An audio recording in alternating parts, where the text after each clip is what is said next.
Hello students, एक बार फिर से स्वागत है आपका आपके अपने यूट्यूब चैनल स्टडी ज्ञान पे। तो जैसे कि आप सबको पता है कि हमने पिछली वीडियो में आपकी जो बीएससी सेकेंड ईयर केमिस्ट्री में आपका थर्ड पेपर होता है फिजिकल केमिस्ट्री यानी भौतिक रसायन।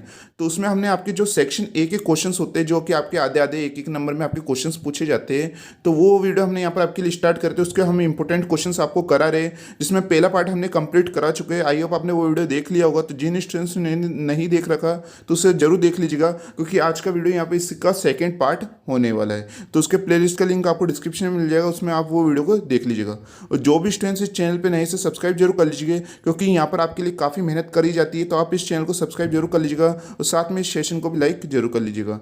तो इसमें क्वेश्चन क्या है आज का पहला, कि संगणित प्रावस्था नियम को परिभाषित कीजिए। तो वे तंत्र जिनमें दाब स्थिर रखा जाता है वाष्प प्रावस्था की उपेक्षा की जाती है संगणित तंत्र कहलाता है। संगणित तंत्र के अध्ययन के लिए प्रावस्था नियम को संशोधित करना होता है। जहाँ पर देखेंगे चूंकि दर दाब स्थिर रखा जाता है, अर्थात संतुलता की कोटि की संख्या एक कम हो जाती है। जहाँ पर आप ये फॉर्मूला देखिएगा F=C-P+1, इससे क्वेश्चन भी कभी कभी पूछ लिए जाते हैं। उसके बाद नेक्स्ट है कि साम्य स्थिरांक पर उत्प्रेरक का क्या प्रभाव होता है। काफी अच्छा क्वेश्चन है। तो साम्यावस्था पर उत्प्रेरक का कोई प्रभाव नहीं होता है, अर्थात उत्प्रेरक साम्यावस्था को परिवर्तित नहीं कर सकता है, क्योंकि उत्प्रेरक द्वारा अग्र व प्रति दोनों अभिक्रियाएं कैसी होती है, समान रूप से प्रभावित होती है।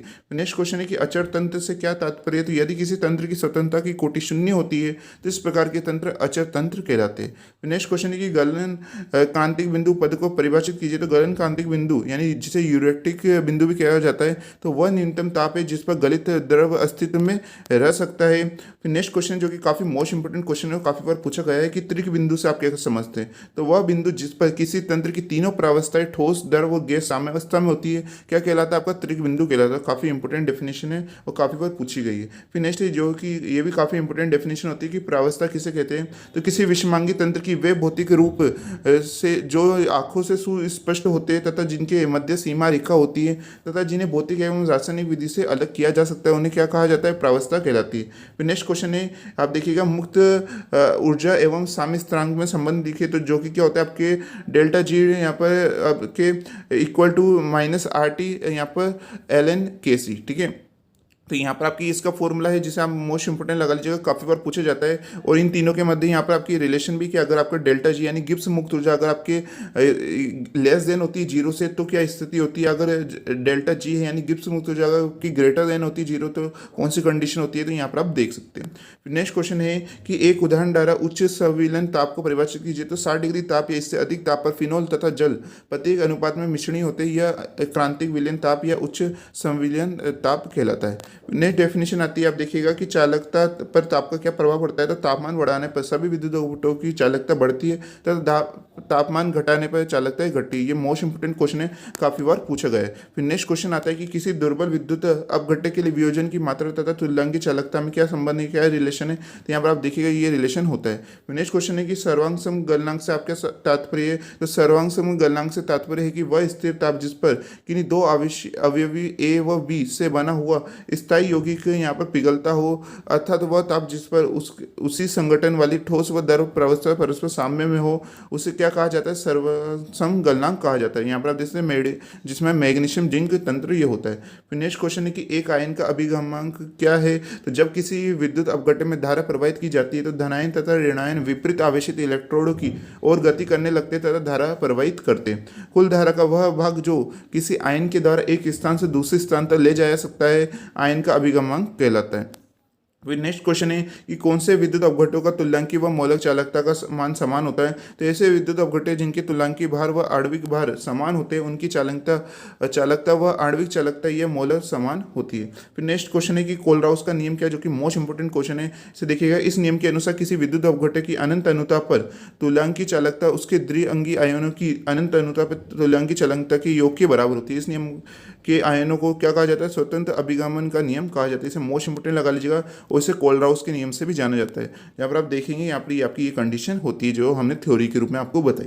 फिर नेक्स्ट है कि तुल्यांकी चालकता पद की परिभाषित कीजिए। तो जब दो समांतर इलेक्ट्रोड एक दूसरे से 1 सेंटीमीटर की दूरी पर स्थित होते हैं तो उनके मध्य 1 ग्राम तुल्यांक पदार्थ का विलयन भरा होता है, तो इस विलयन की चालकता तुल्यांकी चालकता कहलाती है। इसे कैसे लैम्डा इसे प्रदर्शित करती है। ये भी काफी मोस्ट इंपोर्टेंट डेफिनेशन है, काफी बार पूछी गई है। फिर नेक्स्ट आती है कि ओहन-सागर की यहाँ पर समीकरण लिखे, तो यहाँ पर आप ओहन-सागर की इक्वेशन देख सकते हैं। नेक्स्ट क्वेश्चन है कि विशिष्ट चालकता की इकाई क्या है। तो यहाँ पर आप देखेंगे विशिष्ट यहाँ पर मो सेंटीमीटर इनवर्स होती है इसकी। फिर है आयनिक सामर्थ्य किसे कहते हैं, तो किसी विलयन में आयनों की उपस्थिति के कारण उत्पन्न विद्युत सामर्थ्य की माप को क्या कहा जाता है, आयनिक सामर्थ्य कहा जाता है। फिर नेक्स्ट क्वेश्चन देखिएगा कि विशिष्ट चालकता को परिभाषित कीजिए। तो यहाँ पर आपकी विशिष्ट चालकता की डेफिनेशन फॉर्मूला हो जाता है, और यहाँ पर इसी फॉर्मूले के अकॉर्डिंग यहाँ पर डेफिनेशन बनती है कि जब लंबाई तथा अनुप्रस्थ काट का क्षेत्रफल इकाई होता है तो इस स्थिति में चालकता तो चालकता के बराबर होता है। फिर नेक्स्ट क्वेश्चन देखिएगा कि अल्प विलय लवणों की विलयता के निर्धारण के लिए सूत्र की लिखिए, जो कि यहाँ पर आप ये फॉर्मूला देख सकते हैं। फिर नेक्स्ट क्वेश्चन देखिएगा सांद्रता सेल क्या है, ये भी काफ़ी बड़ी डेफिनेशन पूछी जाती है। तो वे सेल जिनमें धारा सांद्रता के कारण प्रवाहित होती है सांद्रता सेल कहलाते हैं। फिर नेक्स्ट डेफिनेशन आती है कि बफर विलियन से आप क्या समझते हैं। तो यहाँ पर आप अच्छी तरह से हमने इसकी बफर विलियन की डेफिनेशन दिखा रखी है। आप देखिएगा किसी विलियन में कुछ बूंदे अम्ल या क्षार को मिलाने पर उसकी पीएच बदल जाती है, और यहाँ पर आप उदाहरण सहित भी इसे समझ सकते हैं। फिर नेक्स्ट क्वेश्चन है कि सेल स्थिरांक को परिभाषित कीजिए, इसकी डेफिनेशन काफ़ी बार पूछी जाती है। सेल स्थिरांक क्या होता है, L/A, जहाँ ए सेल के दोनों इलेक्ट्रोडों के अनुप्रस्थ काट का क्षेत्रफल होता है, और L क्या होता है, दोनों इलेक्ट्रोडों के बीच की दूरी होता है। यहाँ पर सेल स्थिरांक का फॉर्मूला देखेंगे K/C, जहाँ K आपका विशिष्ट चालकता है और C आपकी चालकता होती है। ठीक है। फिर नेक्स्ट है आपके देखिएगा उत्क्रमणीय सेल से आप क्या समझते हैं। तो जब बाह्य विद्युत को आंतरिक विभव से अति सूक्ष्म रूप से परिवर्तित किया जाता है तो धारा की दिशा उत्क्रमित हो जाती है। यदि धारा की दिशा के साथ सेल अभिक्रिया भी उत्क्रमित हो जाए तो एक सेल उत्क्रमणीय सेल कहलाता है। फिर नेक्स्ट क्वेश्चन देखिएगा निम्न सेल की रासायनिक विधि अभिक्रिया यहाँ पर बतानी है। तो यहाँ पर आप देखिएगा इसकी रासायनिक यानी अभिक्रिया यहाँ पर आपकी हो जाती है, रासायनिक इक्वेशन आप देखिएगा। फिर नेक्स्ट आता है कि संदर्भ इलेक्ट्रोड के 2 उदाहरण लिखे, तो कौन कौन से होते हैं। हमने यहाँ पर और भी आपको बता दिया कि गैस आयन इलेक्ट्रोड के अंदर भी 3 इलेक्ट्रोड होते हैं, माइनक hydrogen electrode, chlorine electrode, oxygen electrode. और सेकंड इलेक्ट्रोड कौन सा होता है आपका, धातु आयन इलेक्ट्रोड होता है। फिर नेक्स्ट क्वेश्चन देखिएगा कि 0.01 m HCl की पीएच यहाँ पर ज्ञात कीजिए। तो यहाँ पर आप इसके थ्रू यहाँ पर पीएच ज्ञात कर सकते हैं, हमने यहाँ पर ये लिख रखा है। फिर नेक्स्ट देखिएगा यहाँ पर ये पूरा यहाँ तक सॉल्व होता है, जहाँ पर इसकी पीएच कितनी निकल के आती है, 2 निकल के आती है। फिर है कि मानक इलेक्ट्रोड विभव क्या, इसे आप मोस्ट इंपोर्टेंट डेफिनेशन लगा लीजिएगा, काफ़ी बार पूछी गई है।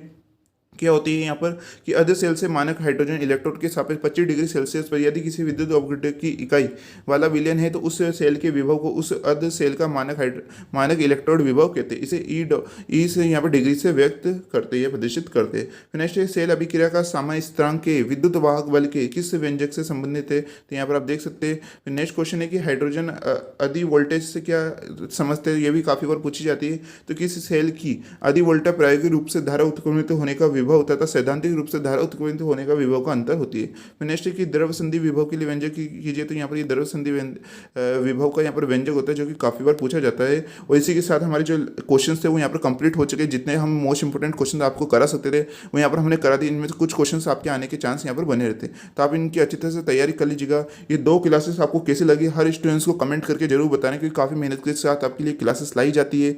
और इस वीडियो को लाइक करना ना भूले। साथ में हमने इसके जो वेरी लॉन्ग टाइप के क्वेश्चन रहते हैं उनके लिए मोस्ट इंपोर्टेंट क्वेश्चन का एक वीडियो बना रखा है, उसे भी आप जरूर देख लीजिएगा, जिसके प्लेलिस्ट का लिंक आपको डिस्क्रिप्शन में मिल जाएगा। और जिन भी स्टूडेंट जो हमारा टेलीग्राम चैनल है मैथ्स बाय ए स्टडी ज्ञान के नाम से, इसका लिंक आपको डिस्क्रिप्शन में मिल जाएगा, मैथ्स बाय ए स्टडी ज्ञान के नाम से। वहाँ पर आपको जो वेरी लॉन्ग टाइप के क्वेश्चन रहते हैं उनके विद सॉल्यूशन हम आपको पीडीएफ प्रोवाइड करवाने की कोशिश करेंगे। तो आप जो हमारे टेलीग्राम चैनल है मैथ्स बाय ए स्टडी ज्ञान के नाम से उसे जरूर ज्वाइन कर लीजिएगा। काफ़ी स्टूडेंट्स ज्वाइन कर चुके हैं, पर जिन स्टूडेंट्स ने ज्वाइन नहीं करा है तो उसे ज्वाइन जरूर कर लीजिएगा, जिसका लिंक आपको डिस्क्रिप्शन में मिल जाएगा। तो मिलते हैं एक नेक्स्ट वीडियो में, तब तक के लिए पढ़ते रहिए, सीखते रहिए।